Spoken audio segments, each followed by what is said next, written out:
Want me to help you find your opening? Well, I would do this. I would start with a black screen, and I would put a little speck of light in the center of the black screen. I'll have the light grow in intensity, and then like the Big Bang, it explodes.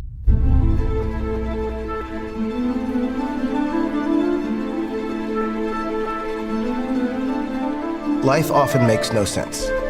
There's something about stories that gives a sense of order and purpose to the world and allows us to live other lives than the life we're living.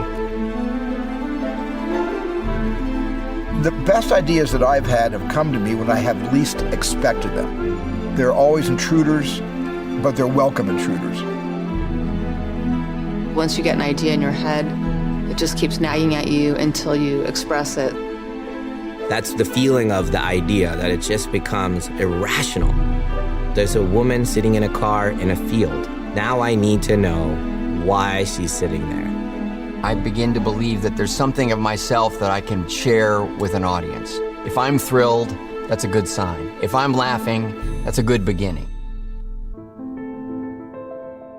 There are those moments when the actor is sitting there and she's doing the thing that inspired you months, sometimes years earlier.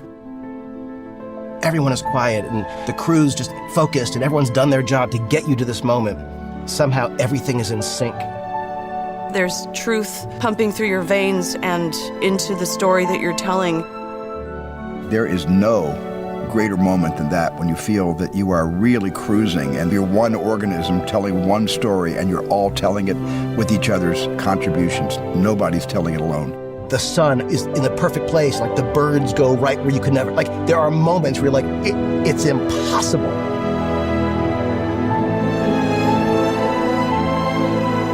Finally, you wrap the project, and then it goes out into the world, and you hope that all of these decisions that you were part of, that you collaborated on, it will move people and touch people in a way that it seemed like it was inevitable.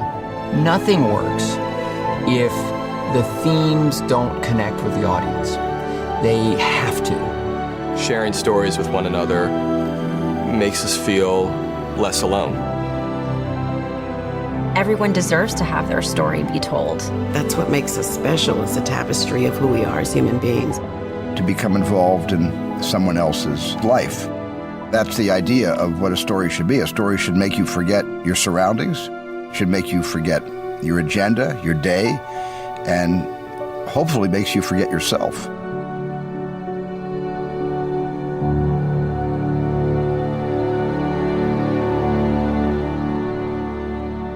Hello and welcome to episode 143 of Magic Rays of Light, a podcast exploring the world of Apple TV and so much more.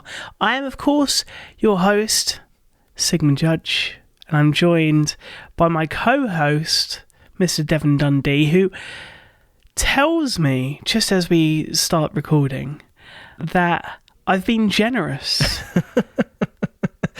I can't explain it, Sigmund. I need to do some research into how exactly this works, but you transmitted your cough to me over the internet because last week you were talking about how I was feeling good and you weren't. Now we swapped. Maybe it's just a rule one of us has to have a cough when we record, but regardless, we're here and we're ready to talk Apple TV, so happy to be here. We started this episode with an extended intro in celebration of 5 years of Apple TV Plus. We also will be highlighting this week some new Apple originals, both before and You Would Do It Too, alongside some Apple TV releases. And it's time to get a bit spooky, Devon, because we also have some Halloween-inspired Up Next picks, along with our Apple TV highlights for the week, and lots of news and discussion. But first, Apple TV got its tvOS 18.1 update this past week. And whilst it was pretty quiet, we're still waiting on some screensavers and 21:9 support and all of these fun bits that we're expecting before the year's out. We did get a weird but interesting change to the TV app. Yeah, this is one that we've talked about a little bit, and it's now public, so we can officially say that this is, I guess, the way the TV app is for everyone now and will be at least for the foreseeable future. The Up Next queue has been renamed Continue Watching, and there's a new row called Watch List. And there's also new actions for when you want to add something to what we used to call the Up Next queue. Now it's called Add to Watch List. And I still have a little bit of trouble wrapping my mind around exactly when I add something to the watch list, is it going to that watch list row or is it going to Continue Watching, and how that all plays out? Well, after a lot of kind of playing around, everything that you add to the watch list goes to Continue Watching. But the watch list, which is a separate list, which is probably about 5 or 6 rows down in the TV app, depending on region, that watch list is going to show all of the shows and films that you have yet to start watching, which, I'll be quite honest with you, I'm not too sure that I really see the functionality of it. What I think we were hoping for going in was that, very much like the TV app on iOS, on Apple TV, I think what we wanted was some kind of button that would unfold the Up Next queue into something that was full screen, and then have sorting options from there. That's what I hope we eventually go to. How that would actually work on the TV with the Siri remote and whatnot, maybe that's a little too finicky, and maybe that works really well for touch-based environments and not necessarily the biggest screen that we own. I think there will soon be further development on this. At least, both of my fingers are crossed whilst I say that. Same here. I really hope that this is an indication of where the Up Next queue, Continue Watching queue is going towards more customizability and splitting things up, because this honestly hasn't changed a whole lot for me. I could kind of see maybe if you're specifically looking for something new, like I don't want to keep watching something I've been watching, I just want to see what I have saved that is new. I guess that's what the watch list is for.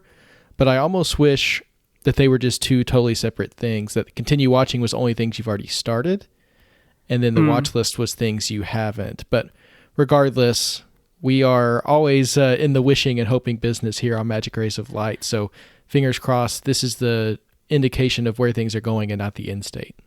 Yeah, and I do also wonder about the renaming of the Up Next queue. When I was talking about this, a friend of ours, CJ Gaspari, said, I kind of prefer the Up Next verbiage. It's a lot more fun, it's a lot more lively, it's a lot more Apple. Continue Watching, very bland, very run-of-the-mill. And I tend to agree. I like the character that Up Next has. And I'll be honest, I'm kind of sad about it. Yeah, and it's interesting too, because over the past couple of years, what we've seen is a consolidation of the naming scheme across Apple's media apps. You've got your Up Next in Apple Podcasts and in music, but now the TV app where Up Next came from is using a different term. So they've got to keep us on our toes, Sigmund. Maybe that's what it's all about. The TV app continuing to evolve, as it has done over many, many years. In fact, I remember the reintroduction of the TV app back in March of 2019. It was a special day for me in particular, because what was deemed the It's Showtime event was very much the introduction of Apple's move into services, and of course with that brought the introduction of Apple TV Plus. An exciting day at the Steve Jobs Theatre that Zach Hall continuously reminds me every time it's mentioned that he was there. I instead was watching it on a big screen in Covent Garden at the Apple store. And I think I was probably the most excited of everyone, because we've always looked at Apple as a company that develops tools for creative people. And of course, there's been a long-time collaborative nature between the company and films. But this was a very, very special day where the company would officially reveal Apple TV Plus, a global streaming service unlike anything that's been done before. And Apple TV Plus heads Zach Van Amberg and Jamie Ehrlich were introduced on stage. And well, before we talk about the 5 years that have passed, here's what they had to say that day. Thank you. Jamie and I are so excited to be here with all of you today. As Tim said, great stories can change the world. And that's because great stories connect us. They connect us to each other. They connect us to new ideas. And they even connect us to new worlds and cultures we've never experienced. Now that's important, and it's powerful, and helps connect us to something bigger than who we are as individuals. At Apple, we know that great stories begin and end with the incredible artists who tell them. The artists who are thoughtful enough and brave enough to share their best story with us and the world. We thought you'd like to meet a few of these exceptional artists as we begin to share our vision for a new service dedicated to the best stories ever told. We've asked a few of them to speak about their inspiration and creative process. Because if we're going to contribute, inspire, challenge assumptions, and change the world, we need to examine the art of great storytelling and the mindset of the greatest storytellers. Have a look. Now, of course, what followed was a montage of creators talking about their various processes and challenges, which I found oh so inspiring. And a clip of that montage opened this week's episode, followed by these in-person, real-life pitches on stage from the likes of Steven Spielberg and Oprah Winfrey, and even J.J. Abrams was on there as well, alongside Big Bird, and it all felt kind of surreal. At least that's how I remember it. And also, I think that event, it drew some criticism because many critics felt Apple just weren't ready. But by November 1st, 2019, they were, Devon. What can you remember about the general sense of anticipation and, I would say, a healthy dose of skepticism? Yeah, I'd say that's correct. I remember that March event being so interesting because there were rumors about an event coming. And of course, when there's rumors about an event, there's always questions about, okay, what is Apple going to announce? And usually that's, okay, what iPad or iPhone or Mac are they going to be putting out? But this event, it was pretty well known before it got started, even as the rumors were ramping up, that this was going to be services oriented. There wasn't going to be any hands-on area to go try out anything after it was over. And I was so excited about that. I've always been a fan of Apple's services, even before they became, a services company or added it to the list of things that they do at the top level. Things like iCloud and iTunes Match, that kind of stuff. I've always known that Apple has done really well with those kinds of things, and I've always had great experiences with them, and so I was excited to see them push into these new areas. And at the event, they talked about Apple News Plus and Apple Card, these things that have just become a part of my daily life now, things I use all the time and enjoy. But I think a part of the event that most excited me, like a lot of people, was the Apple TV Plus announcement. And seeing all of these celebrities coming out, these people that Apple was working with. I personally, maybe there had been some rumors swirling about people they'd signed deals with and stuff like that, but to me it was all a surprise. And seeing, Oprah and Jason Momoa and all these people coming on stage at Apple, this stage that we've seen these amazing product introductions being done on, to see them come out and introduce Apple's streaming service, I was just so pumped. There were these really big names and interesting sounding projects. And for me, being such a fan of Apple services, this just felt so natural to me. And it got me so excited, and I couldn't wait to find out what they had in store for us. I really loved how it was just a black background, and you were just kind of wondering, okay, who's going to come out next? Because it started off with Steven Spielberg, who of course pitched the idea of Amazing Stories, which is a reboot of a series that he had in the 80s or 90s. And every time the light kind of came back on, there was someone new and different, and some really interesting pairings as well. The one that really grabbed me was Reese Witherspoon, Jennifer Aniston, and Steve Carell. And I did not know at all what to expect. And then they came out and talked about the issues that they wanted to tackle in their storytelling, which I thought was really interesting, and I don't think we've seen really before. I know Disney have their showcases each year, and it's something that has become a big part of their calendar. I'd hoped this format was going to be something that was continued as part of Apple's calendar, maybe as early in the year as January. But of course, you've got the Television Critics Association Winter Press Tour, which by all accounts, because neither of us have actually been invited yet, is similar in format, but that's not a public-facing event. So, yeah, I'm constantly wishing that Apple would bring back the services event. I wish there was some kind of annual state of the services. Here's what we're thinking about, because it is such a big part of Apple's business now, and they haven't done a services-oriented event. They just sprinkle it in with the rest of their products now, which is good. And they're also very involved in what's happening in the rest of the TV and film industry, which makes more sense. But yeah, that event, I think, will always stand out in my mind as something really special. Now, you and I were both excited about the announcements and pretty much on board from the beginning, and just in terms of believing in what the service was trying to do and the names that they were bringing out and empowering here.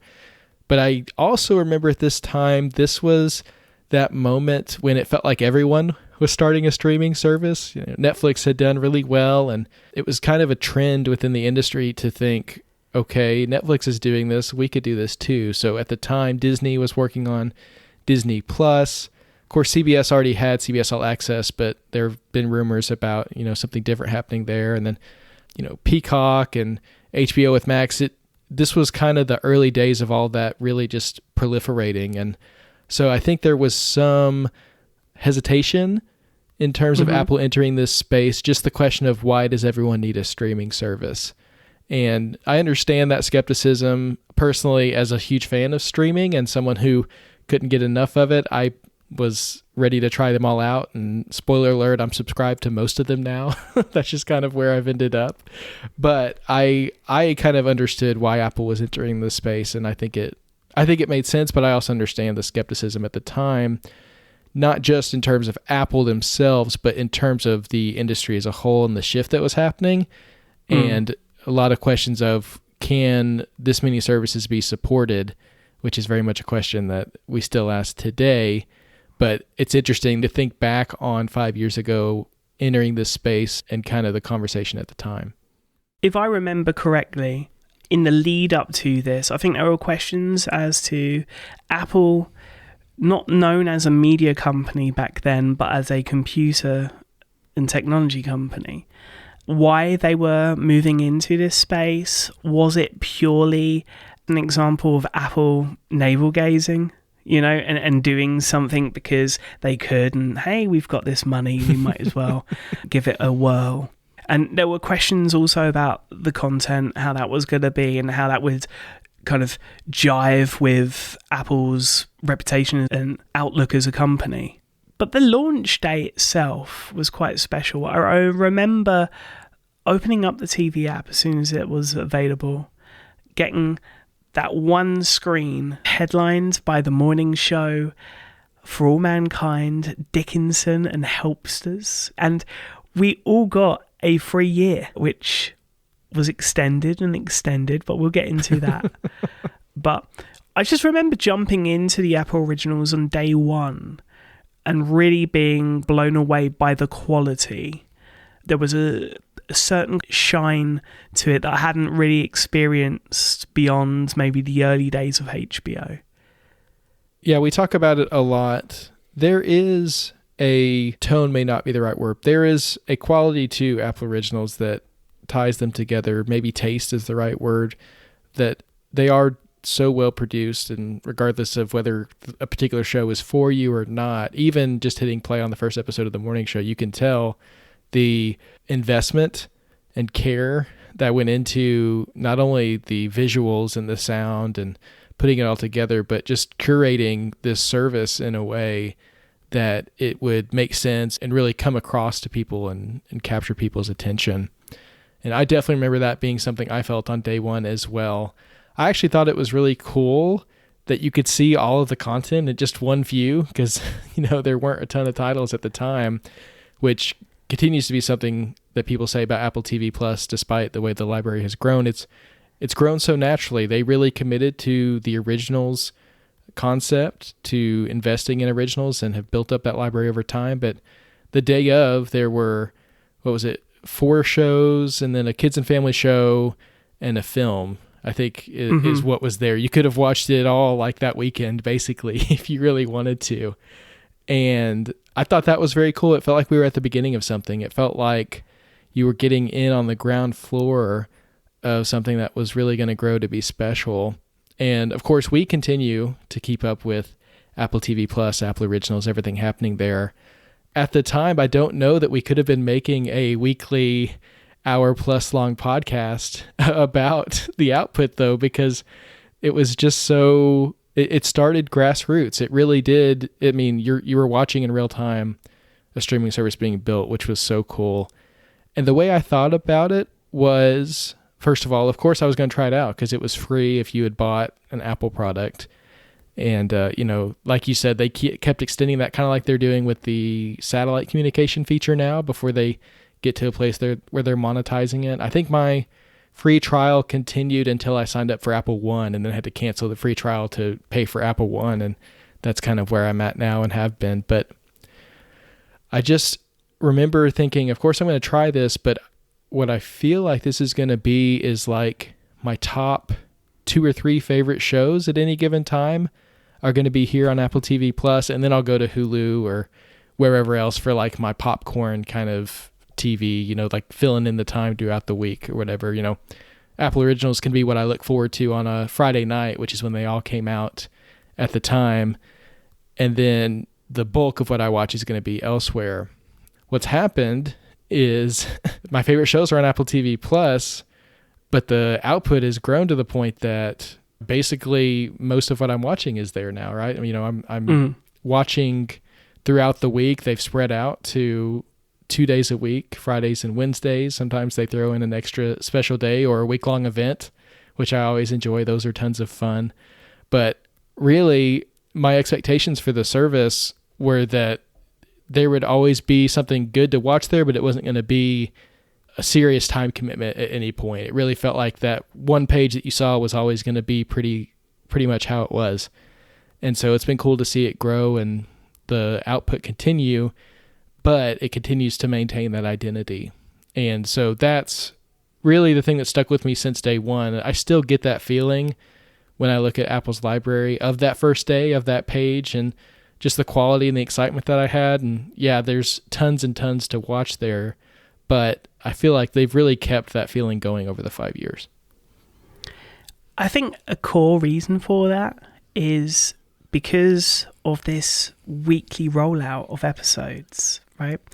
Of course, occasionally we'll get a limited series where everything drops at once, but it's very, very rare for Apple to do that. And I think it's great because it allows for an audience to actually invest in a show beyond a weekend.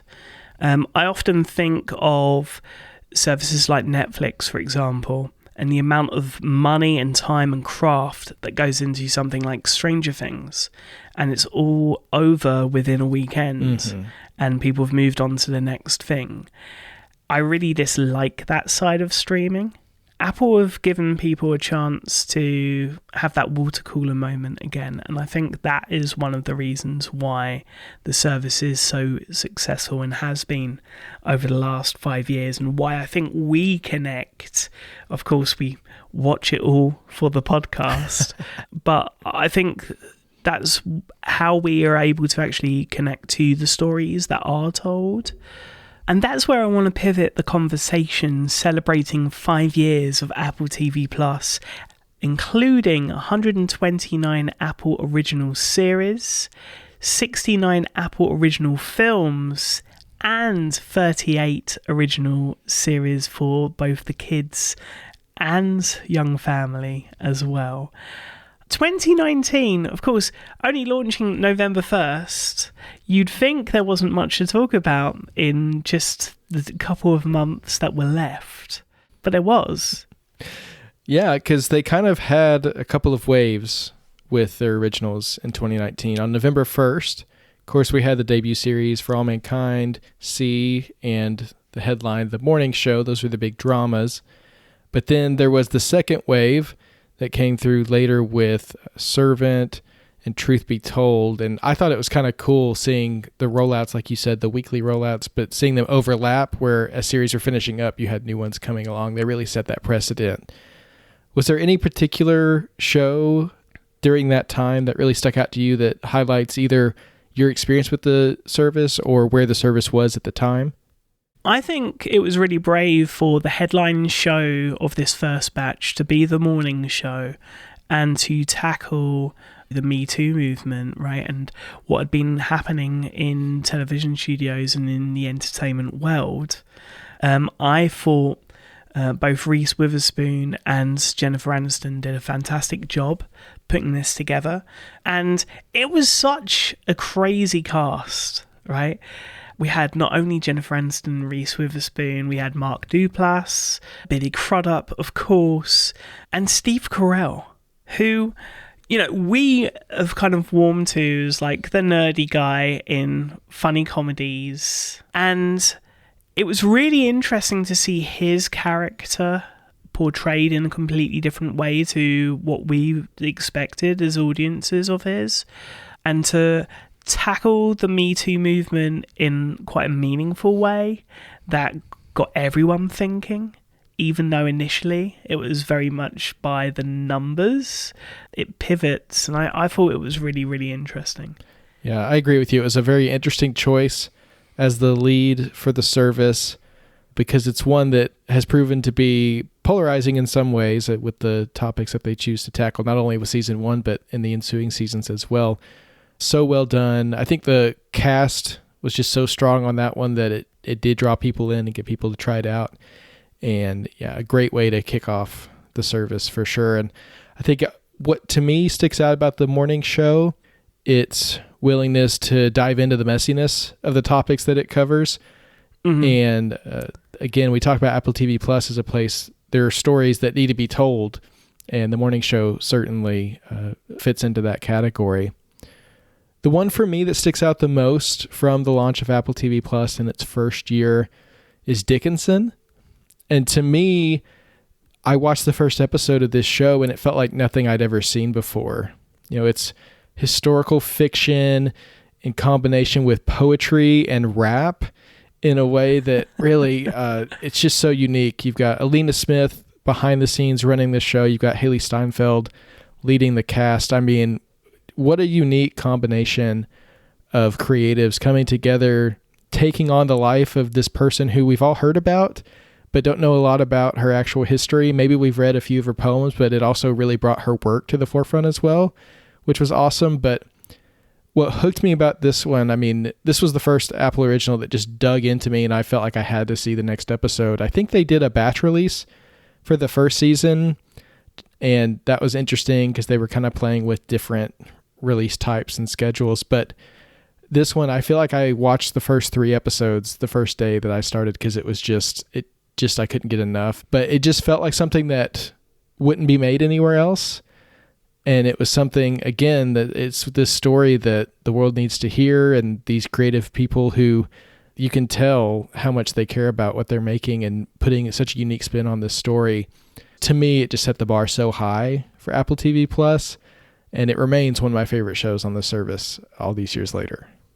I couldn't agree more. I thought the styling was really interesting. It kind of reminded me of something that I'd seen in like the 90s as a kid growing up watching on TV. It had a very kind of warm and fuzzy feeling to it, despite it going through some complicated and again interesting storyline and subject matter. For me, just very quickly, some of the other highlights from the first year: C, For All Mankind, which has become really Apple's IP now. That first season in particular, really outstanding work there from Ronald D. Moore, of course. But the one that will always grab me is Servant from M. Night Shyamalan.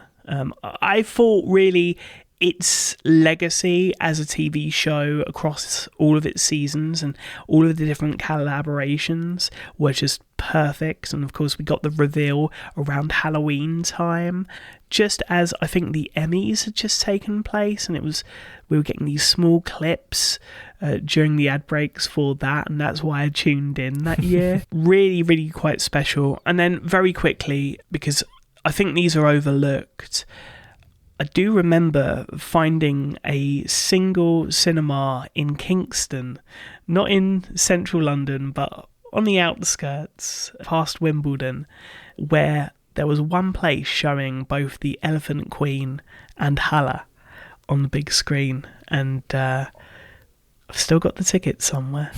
So, yeah, I thought this first selection was really indicative of the selection of kind of programming that we would get, but also the idea that they want to collaborate with younger filmmakers as well. So seeing Minhel Baig and Hala be the first narrative feature for the service, kind of looking back on her success since then, pretty incredible. Yeah, that first rollout, I mean, there was just something special about it for sure, and we can see the way it continued to reverberate today. Let's talk 2020. The goal with this segment was to each pick one highlight for the year and talk about it. And we've already strayed from that a little bit. My highlight for 2020 has to be Little America from Alan Yang, Kamal Nanjiani, and Emily V. Gordon. Such a special anthology series. Again, it's just the kind of show that I've never seen before, telling immigrant stories from their perspective, sharing the diversity of their experiences and, you know, just typical people, the things that they've been through and the things that they've overcome. Of course, my favorite episode has to be the one featuring friend of the show, Confidants, the Nigerian cowboy. I mean, come on, that episode is still just so high up there in terms of the content on Apple TV+. But the whole series, I mean, each episode you're introduced to a new person from a new place who's going through something different. It's just such a special show that spoke to me. I'm so glad we got a second season of it. I would love to see more. If there's more in the works, we don't know for sure. But that one, to me, again, it was so early on in the service's life that they were putting a stake in the ground of these are the kinds of stories that we want to tell. These are the people that we want to highlight. And it meant a lot to me. Yeah. And kind of following on from that, you know, Visible, out on television, documentary series really highlighting the story of LGBTQ plus rights and the struggles, especially within entertainment, and then the ground that was broken. Really, really underrated documentary series. Another one that was kind of underrated, and you know, we have like a vast list here, right? We have Steven Spielberg's Amazing Stories. We have Defending Jacob, which was a huge hit, great courtroom drama. And then the first season of Dear, Earth at Night in Colour, Fraggle Rock, Rock On. We got so many great originals, both in series and in film form as well. With the pandemic, there was one that I think is the highlight for us. It's a name that is synonymous with Apple originals. The multi-award winning Ted Lasso with its first season. I remember just before the pandemic went into full swing, about 6 months beforehand, I met up with a friend at Picture House Central, and she was telling me how she got this amazing job on a new Apple original called Ted Lasso. I tried to ask all the questions. What's it about? What's the tone? Because, of course, all we knew at the time was that this was coming from a character that was quite loud and obnoxious, had been part of the English Premier League promotion. And it was very, very cool, but I just couldn't see how this was going to work. And honestly, even the trailer, I looked at the trailer and thought, this could be fun, but it looked really cheesy, and I did not expect in a million years for it to have the success it did. But I think during a time where, of course, we were in a pandemic, and another reason why this podcast began in the first place, with confidence from Little America, funnily enough, there was just something quite special about Ted Lasso that I still feel today, especially that first season. It felt like I was in a room with friends again when I couldn't be in real life. And every character just had a really special connection. So that's my highlight for 2020. But of course, you also had wonderful British comedies like Trying with its first season. We got some international drama by the way of Tehran. We got the first season of Mythic Quest as well. Yes, and that's where Apple TV Plus as a comedy service really started to come to the fore for me. I mean, the dramas were always there, I feel like, and the thrillers, but the comedy aspect of it really started to round out with the likes of Mythic Quest and Ted Lasso. And I feel like it continues to be a really strong hitter in the comedy world, in a streaming world where comedies are hard to do and everything kind of is moving more towards drama. Keeping that funny alive, I think, is really important. 2020 also saw the debut of Little Voice, a series that we both enjoyed and continue to wonder about the ending of, but it was the first Apple original that was canceled. So that was interesting to see a show not get picked back up and to realize that even Apple, with what it's doing, still contending with the realities of production and budgets and making those decisions. So that was a little bit disappointing, but it was also just, again, the sign of Apple's commitment to the longevity of the service and really making it the best it could be. Yeah, I think, beyond the small screen, on the big screen, at least it would have been, had there not been a pandemic. We got the likes of The Banker, which I really think, if different circumstances surrounding that film, there would have been an awards push there that year. Of course, it had to be delayed due to some legal issues surrounding the family and the story. Then we also got the Beastie Boys story documentary, which is amazing. Boys State, which I think was the very first film that was reviewed on this show with Benjamin Mayo. But then we also got fun stuff like Greyhound with Tom Hanks, cool animation like Here We Are, Notes for Living on Planet Earth, and that met with one of the best animations I think we've seen on the service, and that's Wolfwalkers. What I liked about this year was not only did we get the return of, carpool karaoke and entertainment that you would come to expect, really, alongside, the second seasons of For All Mankind and Mythic Quest. We also saw the introduction of The Snoopy Show from Peanuts, but we also got a lot of experimentation. And the one I want to talk about is Calls. This is a show that I think just a lot of people will have overlooked. Brought to you by Fede Alvarez, who of course directed Alien Romulus, which came out earlier this year.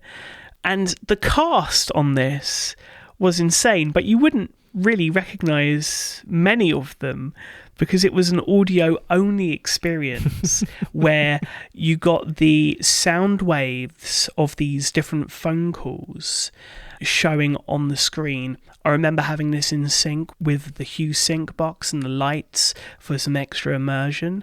Definitely worth revisiting on Apple Vision Pro all these years later. But yeah, that was one that really stood out for me in 2021. Well, speaking of experimentation, talk about going really outside the box with Schmigadoon.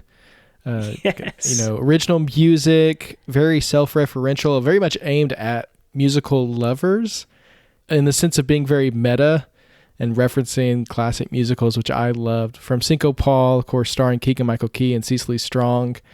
This show, it felt like it was made for me. This was one that I couldn't get enough of and just ate up every episode. I love the musical aspect of so many of Apple Originals. I feel like Apple Originals really do perform very strongly in terms of music, but especially when it comes to original music, like what we saw in Schmigadoon.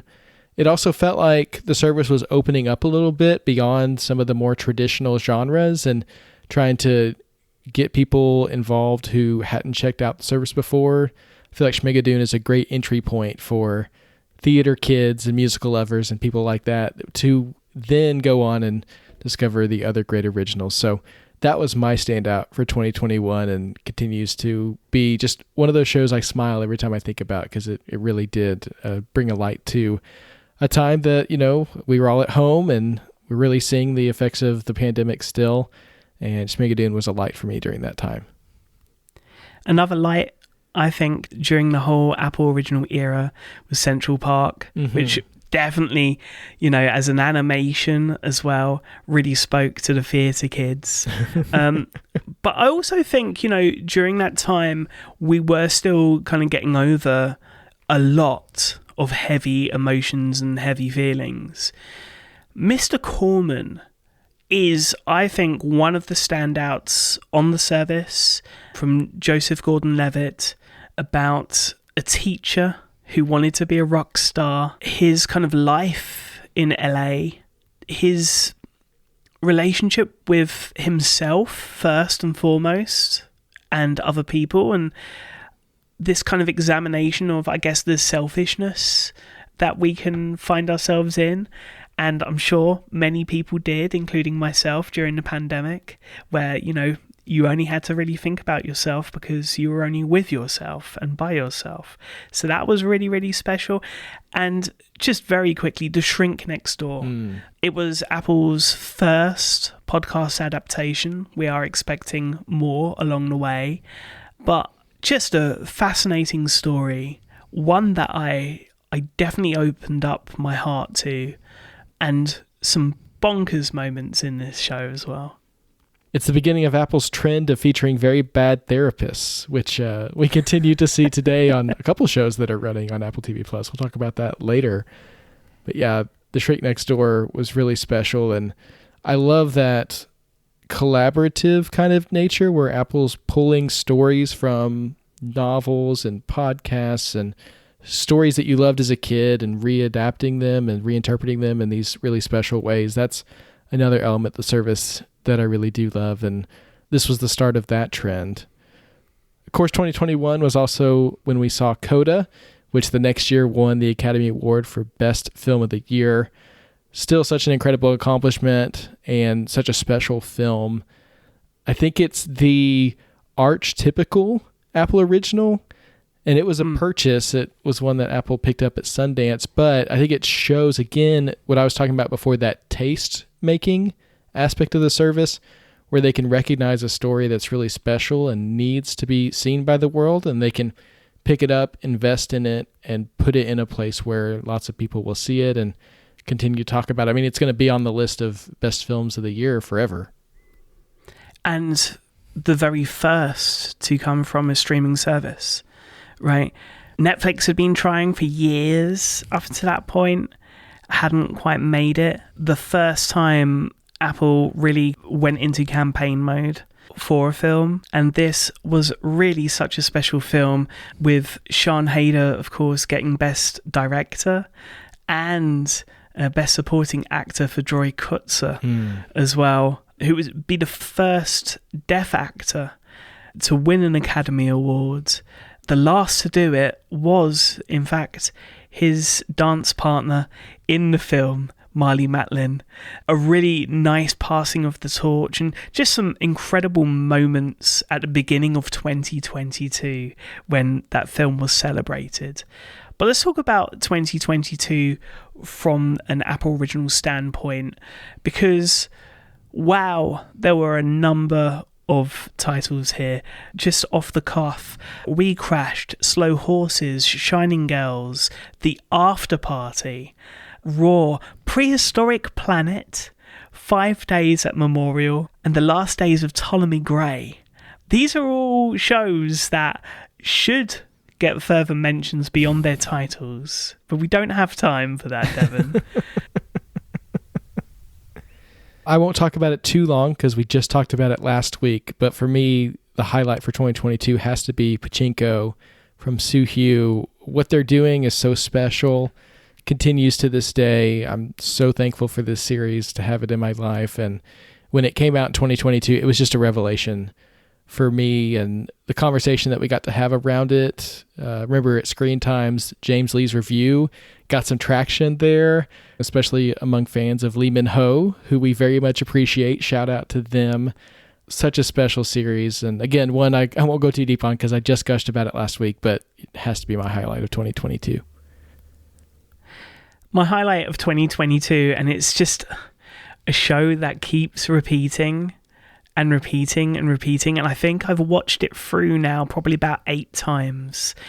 God knows where I've found the time to do so, but I have, because I've been looking for every little nook and cranny and every bit of detail, and each time I watch it, I realise just how well executed this show was and how much was hidden, and that is Severance. I really didn't know what to expect. You know, this is a science fiction, psychological thriller drama from Ben Stiller, of all people. And I really didn't know what to expect. I just knew that I loved the cast that were involved. There were names that we'd never really heard of before, like Tremel Tillman, who was really brought in from the stage, Patricia Arquette, and the likes of Adam Scott, who I'd never really seen headline anything of this scale before, alongside comedians like Zach Cherry. I just thought they knocked it out of the park here. I remember getting to see this early and watching it all, and then having to wait about 6 weeks and just telling everyone, I cannot wait to talk about this show. It's been a excruciating wait for the second season, but we've got only until January to wait for it, so that's a good thing. Just very quickly, Blackbird, incredible limited series. Highly recommend it. I still do the creepy voice to my mum occasionally to freak her out. Oh no. And Loot, which is a comedy that I think stole all of our hearts and really kind of crept up on us. Yeah, Maya Rudolph showing up on Apple TV Plus and just owning it. I mean, did an incredible job with that show, and continuing to. There's going to be a season 3 before too long, which I'm very thankful for. Again, keeping the funny alive, it really is one of those things that you need. You need that comedic relief in the midst of things like Severance and, all the serious shows. And I think it just shows that when you get the right funny people together in a room with a good story that does have some meaning to it and some social commentary as well, you really can find success. Loot, just so good, and so happy that it's continuing on. 2023 now. And whilst there have been many lessons learned from all of the different Apple originals that have been, I remember seeing the very first episode of this particular show and thinking, wow, this is one that Devon is going to absolutely fall in love with. I was completely right. That was, of course, Lessons in Chemistry. Yeah, you totally called it. This was my series of the year last year, and one that I still think about a lot.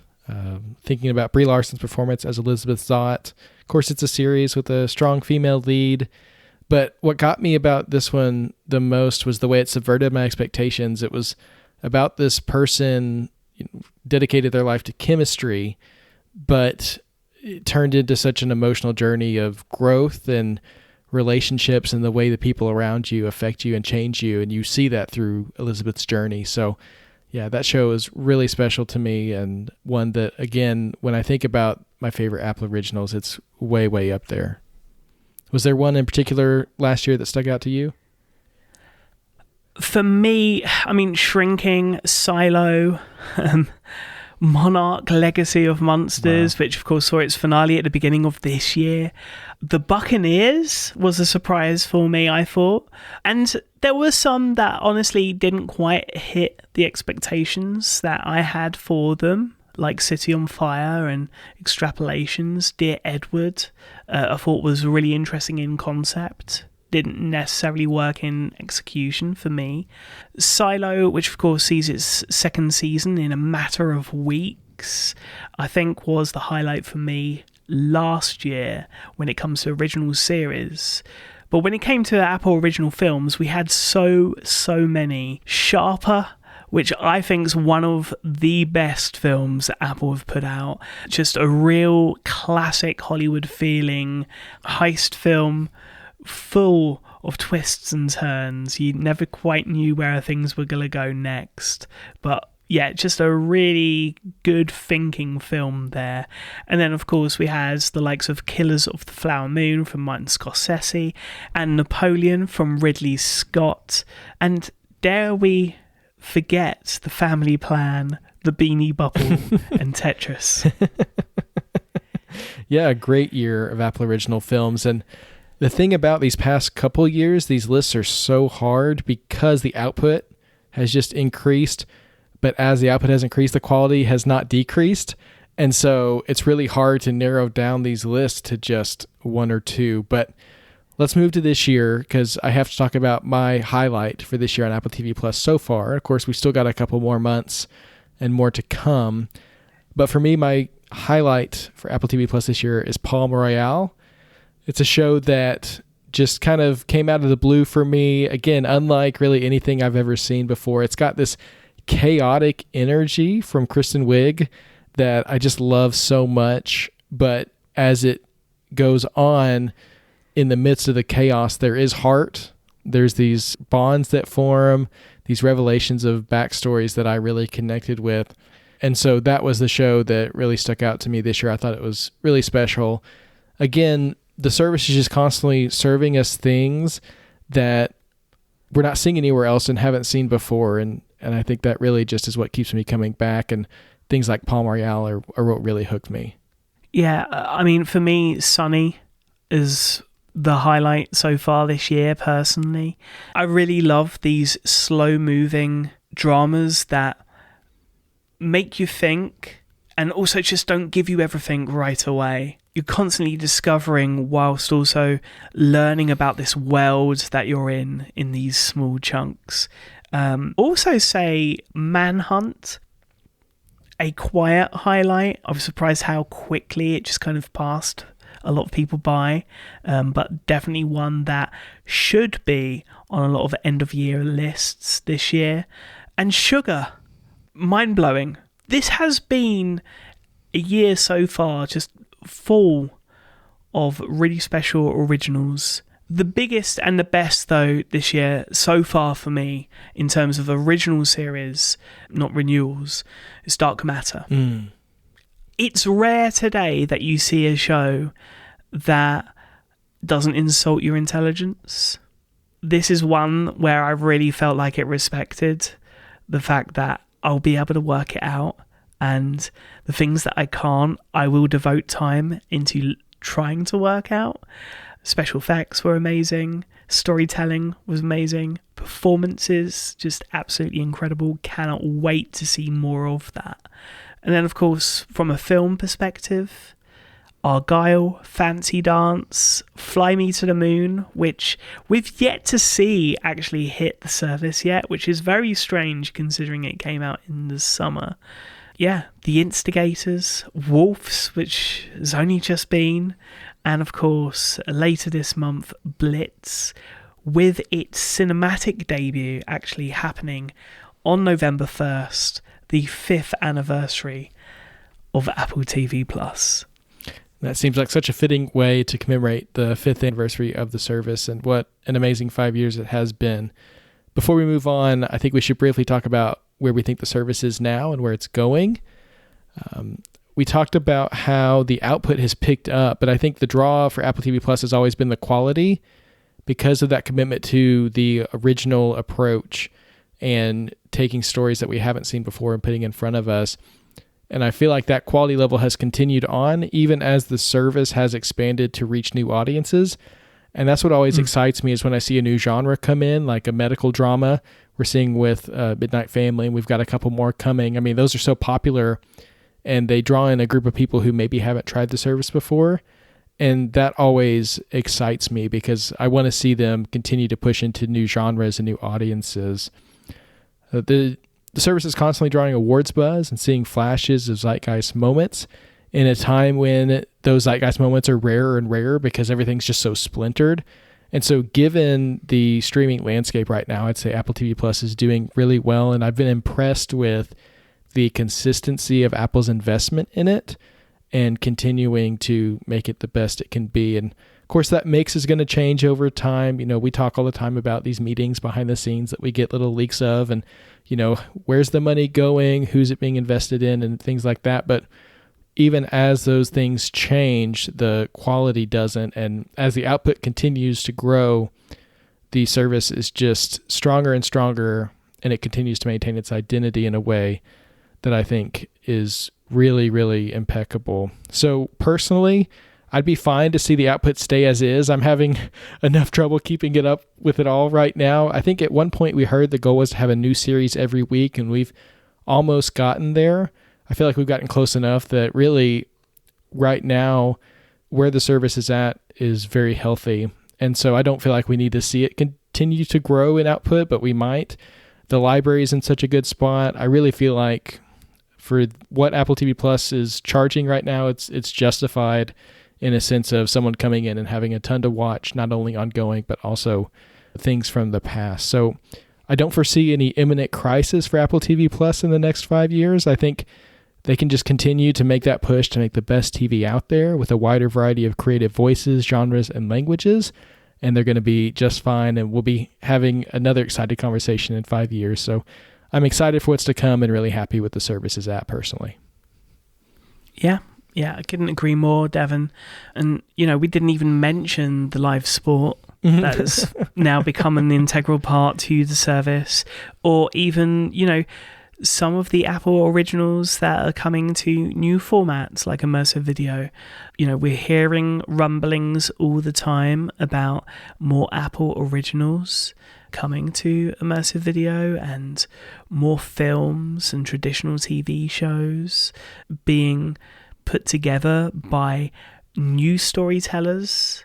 I think the strongest play for Apple now, and I think that's the thing that I really hope to see more of, and that is new talents and new storytellers and people being given a foot in the door to produce their first film or first limited series or first documentary, because Apple have the ability to open those doors in order to hear yet more stories that have never been told from yet more people that would be fascinating to hear from.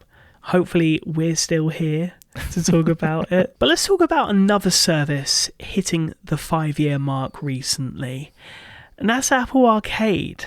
Yeah, Apple Arcade, a service that launched just before Apple TV Plus, was also a part of that whole services push, and one that we've been enjoying for quite some time. Well, there's a change that could potentially be coming, at least it's rumored. And that's according to 9to5Mac, which reports that Apple is working on a new gaming hub for a future update to its operating systems. The hub will include elements of the App Store and Game Center, with a Play Now tab for picking back up on games you're currently playing, FaceTime and iMessage integration for multiplayer sessions, and space for challenges, leaderboards, and achievements. So this would include both Apple Arcade and App Store games, but this addresses something that you and I talk about all the time, is the social element of gaming on Apple's platforms, and really not having a good way of knowing when your friends are available or being able to quickly jump into a voice chat with them as you're playing together. And so having this hub for seeing where your friends are at in a game and, okay, he beat my high score, I've got to, jump back into that one, and quickly picking back up. I feel like this makes so much sense, and it's a natural progression of what Apple's been doing with Arcade and really making gaming on Apple's platforms the best experience that it can be. Yeah, I mean, in a way, gaming kind of regressed when Apple Arcade was launched, because Game Center, which was, a central hub at one point, it was an app, at least on the Mac, that you could open up and everything would be there. That is now kind of like hidden, right? You can find it within games, but it's hidden. And I'd love to see a more conventional take on, having everything centralized. This sounds like something that I feel like would be hopefully ready for a new Apple TV, maybe. I'm not talking about our prediction results this week. That'll come next week. But the first thing I thought when I saw the Mac Mini today was, well, first off, it's in silver, so they've kept space grey for the Apple TV Pro when it first comes. But how nice would it be if there were just 2 USB-C ports on the next Apple TV variation that allowed you just to quickly plug in your controllers and charge and get going, and allow it to be the games console that so many people hoped it would be when tvOS was first officially unveiled. We've been on a journey so far, and from a hardware and software perspective, the hardware's there. The software hopefully is coming soon, and this is good news. It's definitely good news, and there's lots of good app news this week. Several from third-party developers that we wanted to highlight. First up is Blackmagic Camera 2.1, an update that came out this week, and I thought of you, Sigmund. I thought you'd be very excited about these updates because we talked about them before. It brings integration with the camera control to adjust zoom, exposure, focus, ISO, and more. It also includes controls for opening the app from the lock screen or control center, dock kit support, a favorite here on the show, and higher bitrate options when recording H.264 or H.265 codecs. So, nice update to an app that we love to keep an eye on here on the show. Really blown away by this. I hadn't realized that the update had all of these controls. These are things that I'd asked for. They're here now, and so that multi-iPhone camera setup is definitely inching closer and closer, Devon. Now, when it comes to HomeKit, or Apple Home as we like to call it these days, controller for HomeKit was updated this week with the ability to control TV volume, inputs and settings, as well as integrations into control center controls for accessories, virtual switches and more. Now, I haven't really done any control center modification yet. Really haven't seen any tools that I necessarily wanted to integrate from different apps. This is one of the first, especially from a TV lover's perspective, because of course not everything is on Apple TV. Whilst it's my primary method, sometimes a family member wants to be able to turn on the normal over-the-air channels the traditional way. This makes things a lot easier. Yeah, this sounds very cool and like a great update. One that we've been waiting for since it was teased at WWDC is Vimeo's VisionOS app, which is now here, giving users a place to share and stream spatial videos filmed on iPhone and Apple Vision Pro. To commemorate the launch, filmmaker Jake Olson is releasing a spatial short film called Currents on November 11th. There's a teaser out now, which we'll link to in the show notes. So one of the questions with spatial video is how to share it and get it out to other people, and Vimeo's come up with a solution here to basically post these videos for anyone to see and share around, and you could share with a link. And so this is very cool and something that we've been looking forward to since it was announced in June. Interesting that this short that's coming, it's not immersive video, but it's a spatial video short. I think it'll be really interesting to see how a spatial, like a feature film in spatial video would look as opposed to immersive video. We've not seen that yet. So that's quite interesting. Definitely one to mark the calendars for. We were saying earlier in our conversation how, there was a time where everyone had to have a streaming service. Just absolutely everyone. But one company that didn't have a streaming service that is about to, at least in the States, is Chick-fil-A, which I'm guessing is a place that serves fillets of chicken. Yep, it's a restaurant here in the United States, and for whatever reason, we heard a rumor recently that they were going to be starting a streaming service, and everyone was like, that makes no sense whatsoever. And it's starting to make a little more sense, though, so we've got some details here from Adweek about what this is actually going to be. The streaming service is actually going to be a part of a family-friendly platform called Chick-fil-A Play that's going to feature original animated shows, scripted podcasts, games, ebooks, and interactive stories, as well as video-based recipes and kid-friendly crafts in an app that Chick-fil-A will be offering free of charge. So it's not the next Netflix brought to you courtesy of this fast food restaurant, which would be very bizarre and not something that I would particularly be interested in. This is just basically Chick-fil-A is making an app for kids, and it's going to include some original shows as well as a bunch of other things. So not the new streaming service that we were all expecting, something much more mundane, but it makes a lot more sense now that we have the context for it. It's set to launch on November 18th, and you can get a taste of what to expect thanks to a trailer for the service's first original series, Legends of Evergreen Hills, which we'll link in the show notes. Maybe a decade ago, it would have been called Chick Flicks. But hey, there we are. Okay. We're way past that now. Well, moving away from the bonkers world of streaming to Apple and its health initiatives. This is really interesting to me, specifically because I think it was last year we had a segment where we talked about going to a cinema and having ear problems and using AirPods Pro as a device in which I could better hear the cinema and reduce some of the louder frequencies as well. And we talked about different things with regard to AirPods Pro.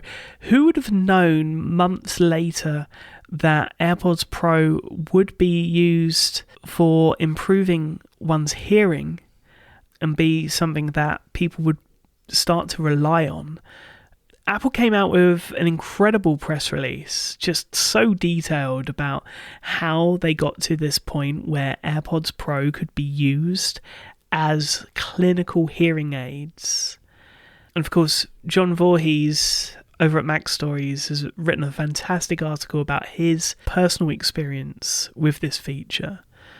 But do you want to break it down a little bit for us? Yes, so this came alongside iOS 18.1 this week, which of course rolled out with tvOS 18.1 and a lot of other great updates. But once your phone and your AirPods are updated, you'll get access to these new hearing features. The first being improved loud sound reduction, so that if you're wearing your AirPods Pro at a concert or a film, you'll get better reduced loud sounds, protect your hearing as things kind of come in that are outside the normal range of what you need to be hearing.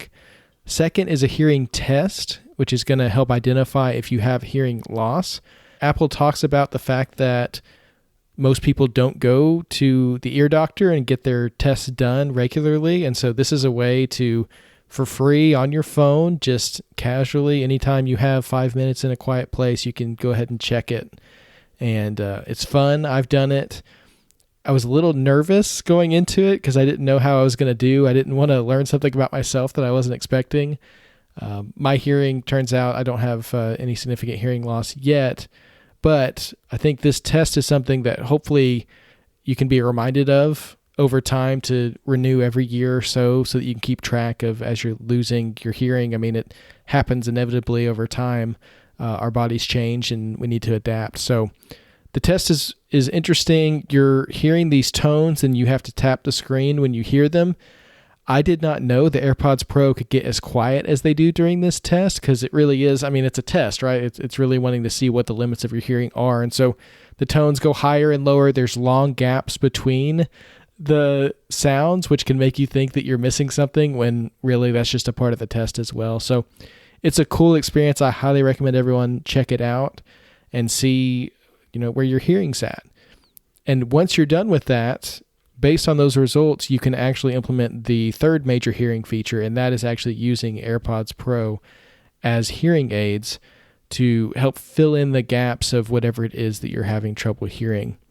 So this is only for people with lower to mild hearing loss. If you've got pretty bad hearing loss, this is not something for you. You're going to want to talk to a doctor and pursue something more medical grade. But John talks about in his story how he didn't even realize some of the sounds that he was missing before he took this test, and he didn't realize how instant some of that filling in was going to be apparent to him. So it was really cool to get his perspective. You should check out his story to see the perspective of someone who just took the test, took the changes that they suggested, and just ran with it. And he said he didn't want to take his AirPods off after experiencing what it was like to have that filled in, which was very cool. So I think this is a feature that everyone could take advantage of just in terms of checking.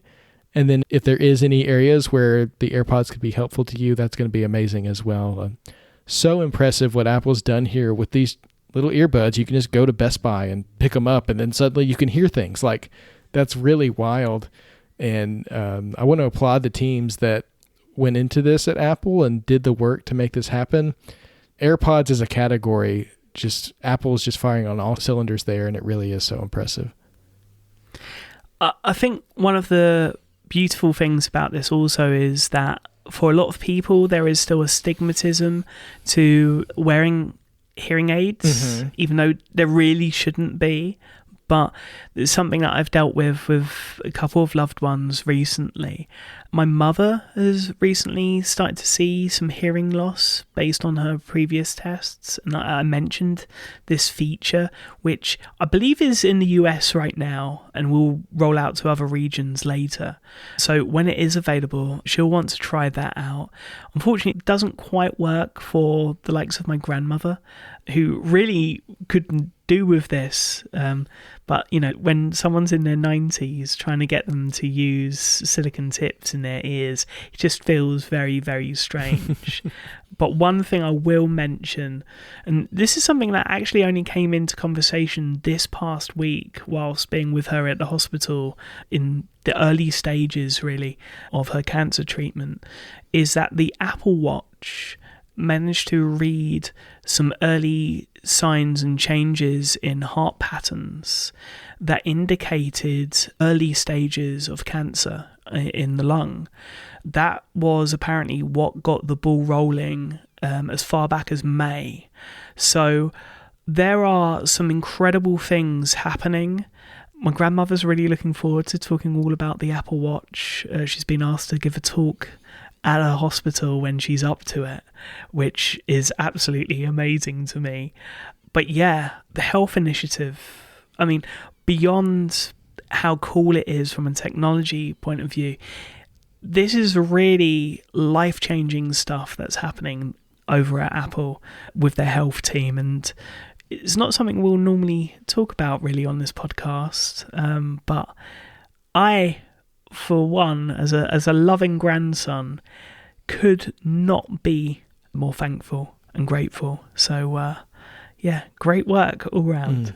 Amazing, and thank you for sharing that. Yeah, Tim Cook talks about Apple's legacy being in the world of health, and I really do. I think we see that each and every day and continue to see it grow, and this hearing health is just the next step in that, and it really is so impressive. That's the world of Apple TV and Apple technology this week. There's so much happening there, but of course there's also so much happening in the world of Apple Originals. We've got lots and lots to talk about. Let's start with a trailer that we were anticipating eagerly. We heard that it was coming last week just before we recorded. We weren't able to talk about it last week, but we have to talk about the Severance Season 2 teaser. It's time to return to work at Lumen Industries, where Mark and his friends learn the dire consequences of trifling with the severance barrier, leading them further down a path of woe. Who are you people? Welcome back, Marcus. Been a minute.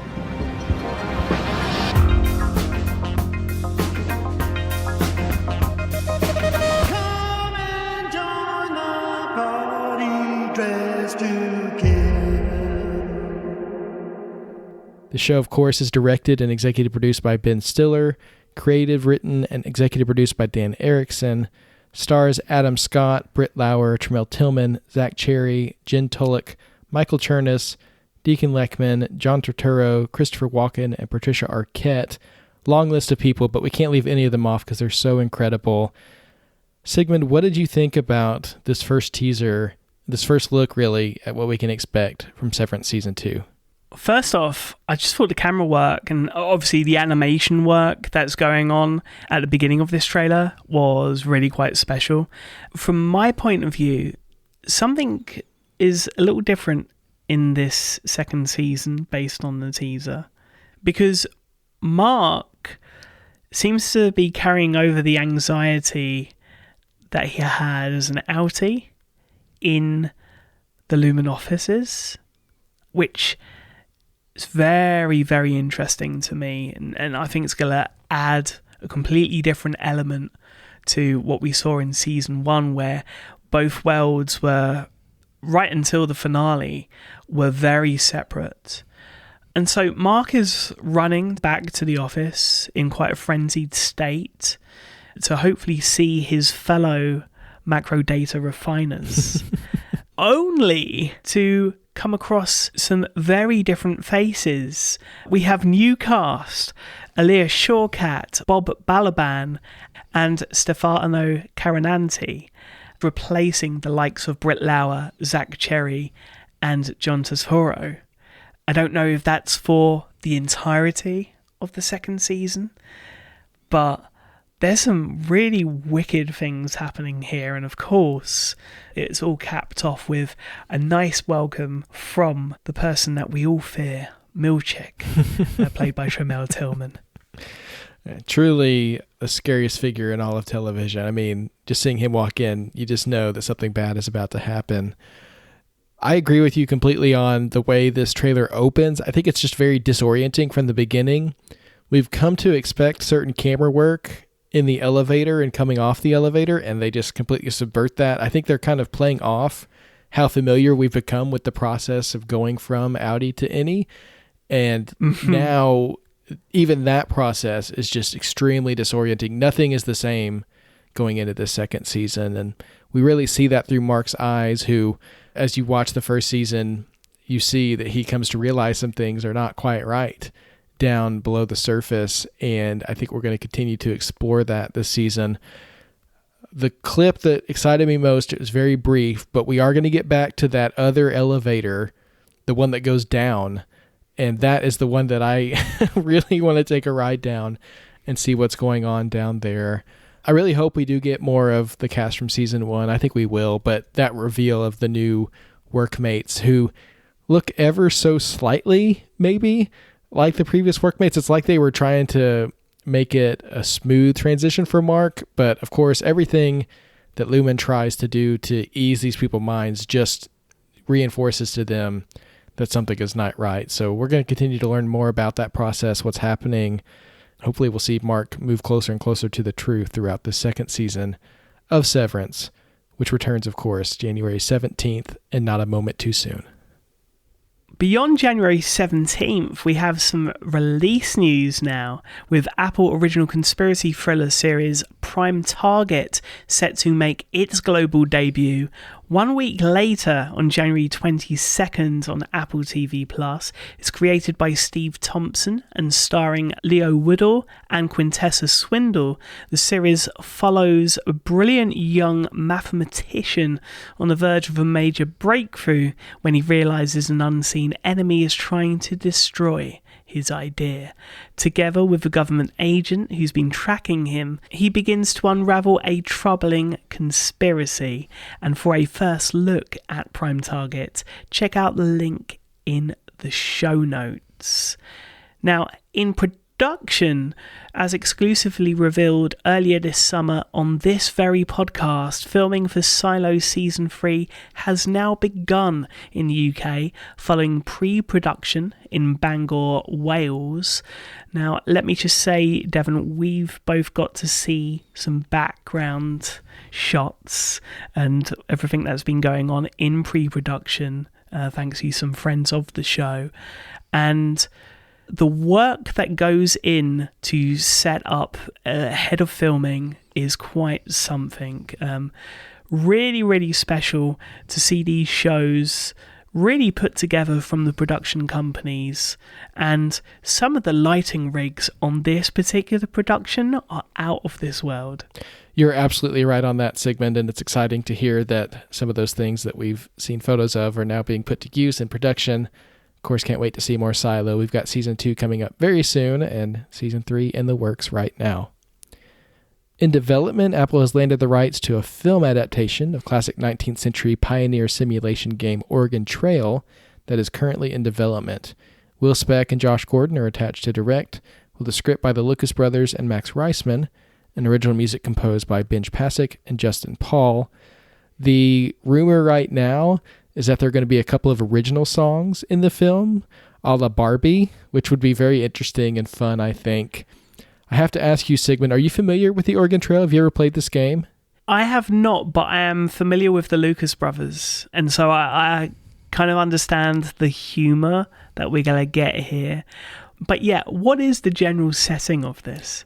Oh, this is very deep in my childhood memories. This was a game that I played at school when I was in elementary school, and it's this very kind of old school pixelated game where you play the role of this family that's traveling the Oregon Trail across the United States out to the West. And so it's supposed to give you an idea of the sorts of decisions that they had to make, managing resources, deciding how to travel, maintaining your health. I'm curious how many people are going to die of dysentery in this movie, because that is usually how my games ended of the Oregon Trail.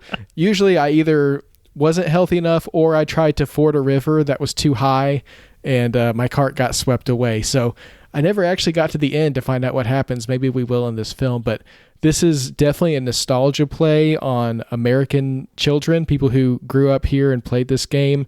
And I have to imagine there are so many ways they can go with this film that it will be a lot of fun. Very, very cool. Looking forward to this one.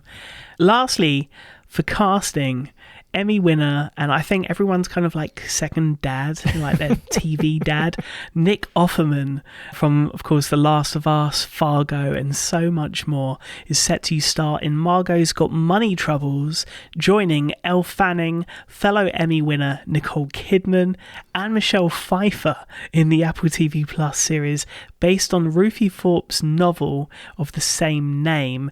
The 8-part series is set in the world of OnlyFans with a wrestling twist, and hails from prolific TV writer David E. Kelly and A24, with Elle Fanning and Nicole Kidman also executive producing.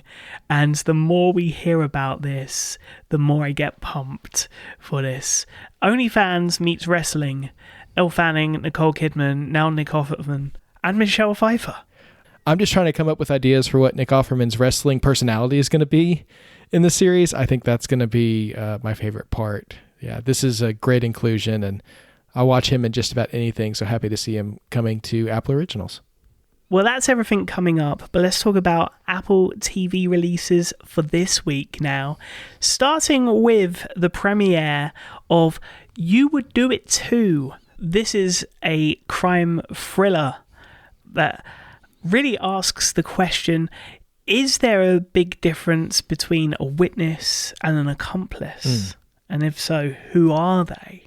Following a bus that's hijacked by 3 robbers, which ensues murder, garnered a lot of success previously in different regions on Disney+, but now it's coming to Apple TV+. Yeah, this one's really interesting to me. I like the format of the 6 perspective of the 6 witnesses who see this robbery happen, who see this vigilante step in and defend the people on the bus in a way that's very gruesome and then run away. And so the police are trying to find now the perpetrator of that crime who was trying to defend people from another crime. It's very kind of convoluted, but in a way that I think really the title is kind of all you need to know. It says you would do it too. So that's the question.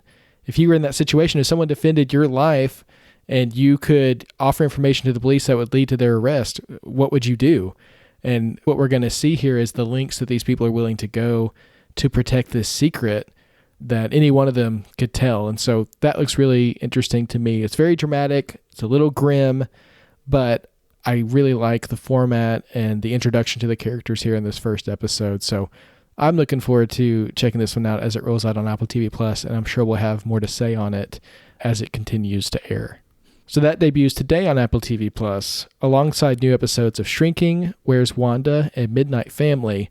I have to say, Sigmund, Where's Wanda is a series that the humor I have trouble getting into, but the mystery of it, the way it's playing out, it's really drawn me in. So if you haven't checked out Where's Wanda, it's a great mystery so far, and I'm excited to see where it goes and to talk with you more about it as it wraps up. On Friday, we see the theatrical premiere of Blitz, so get out to your theaters and check out this Apple original film before it streams later next month. And for our early thoughts on it, especially yours, Sigmund, because you got to see it at London Film Festival, check out episode 140 of this very show to get a preview of what you can expect. Friday also sees the penultimate episode of Disclaimer, a series that's going by way too quickly, but I can't wait to see how it ends, alongside new episodes of La Maison and Before. Before was a series that debuted last week. We didn't have a chance to talk about it just due to the timing of different things, so we thought we'd give it a little shout out here. Of course, this one stars Billy Crystal as child psychiatrist Dr. Eli Adler, who loses his wife and then comes into contact with a young boy who he thinks may have some kind of connection to his past and what he's going through. This one for me is getting some pretty bad press right now as it debuted. Not the most generous reviews by far. It's one that I was looking forward to. I mean, the star power of Billy Crystal, Judith Light, and then the performance of Jacoby Jupe. This is one that I was looking forward to, and I've seen the first couple of episodes. I'd say, it's not a perfect series by any means, of course, but for a spooky season kind of mystery show, it's one that I'm starting to get into. I especially connect with Noah, which, again, name of my son. I mean, how can I not connect with the kid, right? I think I'm most interested in his story and what's going on there. I really do want to find out what happens there. And in terms of Billy Crystal, the problem I'm running into most is that every time he speaks, I hear Mike Wazowski and think this is just a very dark future for that character. So yeah, again, it's a show that I think a lot of people are going to read the reviews and probably not check out, but I personally am going to be sticking with it. I'll just say I'm really struggling with this show. It's not particularly nice to look at. The sound design is great if I was to give a positive note. There's characters that were introduced every 5 minutes that we never heard from before and probably will never see again, just to kind of help Billy Crystal get through this story. I genuinely thought on the first episode that when he needed a translation for this young boy that is suffering from, I guess he's been possessed by a 17th century Dutch demon. But when the recordings of this young boy are played back to anyone, everyone seems to ignore the demon's voice, which is really, really interesting. And they have an amazing app. I mean, there is one segment where Billy Crystal's character, Eli, is, making his way to his friend who's a professor and ask him, hey, can you look at this recording that I've got? And his friend sends him on his way and says, I'll send you an email with a link to a translation app. And it was at this point where I started watching it more as a comedy rather than a thriller. And I think that might be how I continue to watch this series. But yeah, we'll see how things go. But it might not be a show that I would recommend during spooky season. It might be a repeat view of Servant instead. Wow, that's totally fair. And I will say, in terms of script and structure, it definitely is not a tight show. But to be fair, Sigmund, how many times has someone asked you a question that you immediately just sent them a Google search link of their exact question and said, here's your answer? Yeah, often. Often, to be fair. So at least it's realistic, if not entertaining. What else is spooky about this season? Will we be seeing ghosts on the field during the MOS playoffs on MOS Season Pass? We'll have to wait and see. But either way, it's going to be exciting with or without them. I heard a rumor, Sigmund, that there was a petition for a rule change to allow ghosts on the field during the games, but we'll have to see if that's approved before we actually let them play next season, okay? In terms of extras this week, we've got an inside look at Disclaimer Chapter 4. I'm really enjoying these behind the scenes of each episode, kind of just thoughts on the performances and the writing that goes into it. We've also got an inside look at Before and an inside look at Blitz, alongside a BAFTA screen talk with Blitz director Sir Steve McQueen, which, Sigmund, you were able to attend. I haven't actually watched the video on YouTube yet. I need to check it out and see if there's any crowd shots that we might be able to sneak a peek at you in. But regardless, for those who weren't able to attend it in person, it is now available to stream on YouTube. Yeah, very, very cool. A great dissection of Steve McQueen's career up until this point. And definitely a highlight for this week. But we have many, many highlights in the Apple TV app as well, across streaming. Quite a bit, so I'm going to get through it as quickly as I can, Devon. And there's even more than a few highlights that I thought of you as soon as I saw them on the schedule. We start with streaming releases available now. Joker 2 Folie à Deux, starring Joaquin Phoenix and Lady Gaga in the follow-up to the surprise 2019 hit film, with musical numbers that left the theatrical audience largely abandoning the box office just mere weeks ago, already on streaming. Then we have Treasure, which is Lena Dunham and Stephen Fry, which is a really interesting pairing, as a music journalist and her father, a charmingly stubborn Holocaust survivor, on a journey to his homeland. Followed by, I think, the highlight this week, Piece by Piece, the story of acclaimed music producer, fashion entrepreneur, and everything in between, Pharrell Williams. His story in Lego form, which I think is absolutely insane. Then we have Wizards Beyond Waverly Place on Disney Plus, with Selena Gomez in the reboot of the hit 2007 Kids and Family series. And Martha on Netflix. This is a documentary from RJ Cutler, who of course we all know so well on Apple TV Plus, giving an up close and only occasionally personal look at Martha Stewart, who is very much guarded following a rise to fame, sudden fall, and hard-won comeback for the business icon. Later this week, we have Despicable Me 4 on Peacock, with the Minions returning. And for, something a little more Halloween-y, The Substance on Mubi. This is a body horror starring Demi Moore as Elizabeth Sparkle, an athlete renowned for an aerobic show, who faces a devastating blow on her 50th birthday as her boss fires her. And amid her distress, a laboratory offers her a substance which promises to transform her into an enhanced version of herself. I've only seen the trailer. It's very in your face, very visceral, very out there.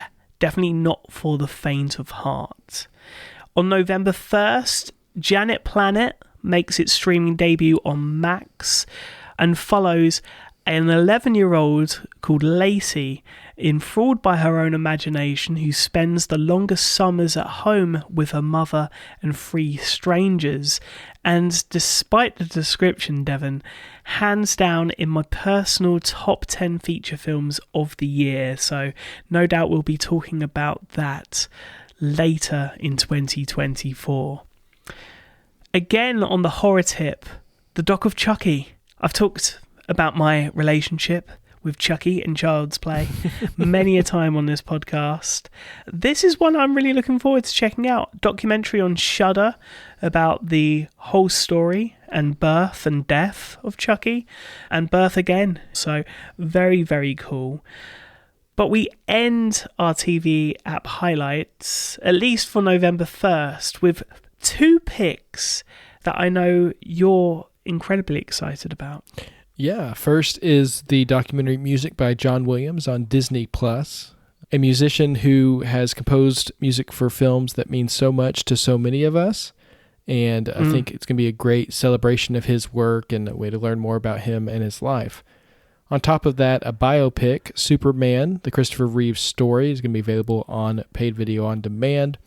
This was one of my up next picks recently when it was in theaters. Again, just such an inspiring story of someone who gave us these awesome performances as Superman, but then also continued to have an impact on the world later in his life as well. So 2 films well worth checking out, and of course we'll link to both of them. Finally, A Different Man, which was my theatrical pick just a few weeks ago as well, coming to PVOD. Really, really looking forward to checking this out from A24, featuring a local star and Sebastian Stan. So, looking forward to that. And finally, The Outrun, which is the second Saoirse Ronan release of the week, this time on PVOD, and another Academy Award positioned feature for the Irish actress. So lots and lots to check out across Apple Originals and of course our TV app highlights this week.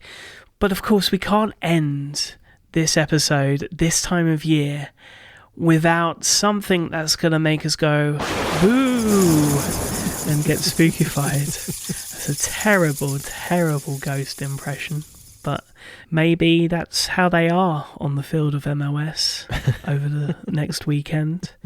What is your up next pick this week, Devon? My up next pick is a throwback to something that terrified me as a child. I rewatched it this past week. It continues to scare me, and that is the classic Boy Meets World episode from Season 5, February 1998, And Then There Was Sean. Now you think, Boy Meets World, it's a family show, it's a sitcom. How scary could it be? Let me tell you, this was their take on the horror genre.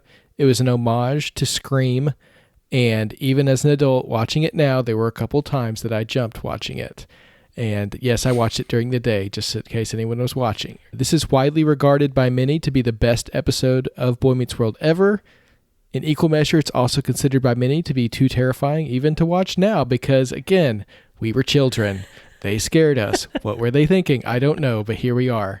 It's a standalone episode. Even if you've never seen Boy Meets World before, you can still watch it, completely understand it. It's got some funny moments. I mean, don't worry about that. It is still a sitcom, but it's a classic episode, one that a lot of people think of when they think of Boy Meets World, and one that I think I'm going to make a part of my spooky season rotation going forward on Apple TV. So if you haven't ever seen it, or if you haven't seen it in a while, check out And Then There Was Sean. Interesting to me that this tied in with Scream, because it was only last year that you mentioned that you'd just delved into the franchise. Of course, the classic started by the late, great Wes Craven. I'm wondering, did you ever get to watching all of the other Scream films? No, unfortunately, they're still on my list. I've only seen the 2 most recent ones in theaters. I need to go back and get the classics. Now's the perfect time to do it, so I need to check out where they're streaming and definitely check those out. I'm going to recommend a different classic, and it's more of a modern day classic, and that is Trick or Treat, now in 4K Dolby Vision on its 15th anniversary. So I'm kind of feeling a little bit old because I remember all of the kind of hoopla on whether or not this was ever going to get released by Warner Brothers in the first place. I may have actually already picked this a previous year, but it's a film I dig out every Halloween season. It's directed by Michael Dougherty. It tells a set of intertwining stories taking place on a terrifying Halloween night, with a myriad of troubles interspersing in the lives of 5 people as they face various challenges. It's wickedly dark, but accessible to almost everyone. Different stories, one involving a school bus, one involving a lonely man who is poisoning the treats for trick-or-treaters. And there's even interesting storyline with werewolves. So very, very cool. One that will have you howling at the end for many, many different reasons. Crazy to think, again, that this film was stuck in limbo for so long. But yeah, you can now check out Trick or Treat now in 4K Dolby Vision. And highly, highly recommended this spooky season. Of course, we wish you all a very happy Halloween, however you decide to celebrate it this year. Any costumes planned for you, Devon, this year? We are doing a family-themed costume. My son is into this race car toy that he has, so we're going to take him out in that. He's going to be the driver, and my wife and I are going to be his pit crew. I love it. I love, love, love it. Nothing too atrocious, but I cannot wait to see the photos, Devon. So that's your challenge for this week. No dress up for me. Not this year. Maybe I'll go as Ted Lasso. I've got a moustache anyway, so maybe that will work. With all that being said, thank you so much once again for listening and for continuing to listen. Of course, you can contact us on social media via the links in the show notes, or you can email the show or send us an iMessage to magic@macstories.net. We'll be back next week with our M4 Mac prediction results. So until then, stay safe, watch some Apple TV, play some Apple Arcade, and have a great week. And to everyone in the United States, please remember to go vote.